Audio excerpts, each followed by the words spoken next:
দাদা, প্রাক্তন মুখ্যমন্ত্রী, ওনার যে প্রাক্তন শব্দটা ব্যবহার করবেন না, উনি বহিষ্কৃত মুখ্যমন্ত্রী। প্রাক্তন মুখ্যমন্ত্রী যারা রেজিগনেশন দিয়ে দেয় তারা হন, উনি বহিষ্কৃত মুখ্যমন্ত্রী। গভর্নর সাহেব লেজিসলেটিভ অ্যাসেম্বলি ডিসলভ করে দিয়েছিলেন সাংবিধানিক ক্ষমতা নিয়ে, উনি প্রাক্তন নয়, বহিষ্কৃত। ওনার যে নিরাপত্তা, যাতে কোনো রকম শিথিলতা না থাকে, সেই দিকে নজর দেওয়ার কথা বলা একদম হয়েছে। এটা নিয়ম। যারা মুখ্যমন্ত্রী থাকেন তাদের একটা নিরাপত্তা, মুখ্যমন্ত্রী, প্রধানমন্ত্রী, রাষ্ট্রপতি, গভর্নর, তাদের একটা নিরাপত্তা ব্যবস্থা থাকে, সেটা মেনটেন করতে হয়। আমরা ভদ্রলোকের পার্টি, তাই জন্য আমরা সেটা করেছি। অভিষেক বন্দ্যোপাধ্যায় সাংসদ হিসেবে ওনার যতটুকু নিরাপত্তা দরকার ততটুকুই, তার বাইরে যে বাড়তি নিরাপত্তা বা বাড়তি নিরাপত্তা রক্ষী, সেটা একেবারে দেওয়া হচ্ছে না। শ্রমিক ভট্টাচার্য আমার রাজ্য সভাপতি, আমার নেতা, তিনিও রাজ্যসভার সাংসদ, তিনি তো কোনো বডিগার্ড নেন না, তিনি তো কোনো বডিগার্ড নিয়ে ঘোরেনও না।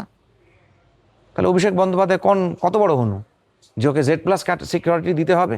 কি অবদান আছে ওর রাজনীতিতে যে ওকে Z+ সিকিউরিটি দিতে হবে? ওই ধমকানো চমকানোর জন্য নিয়ে ঘুরে বেড়াতো, লোক দেখানোর জন্য।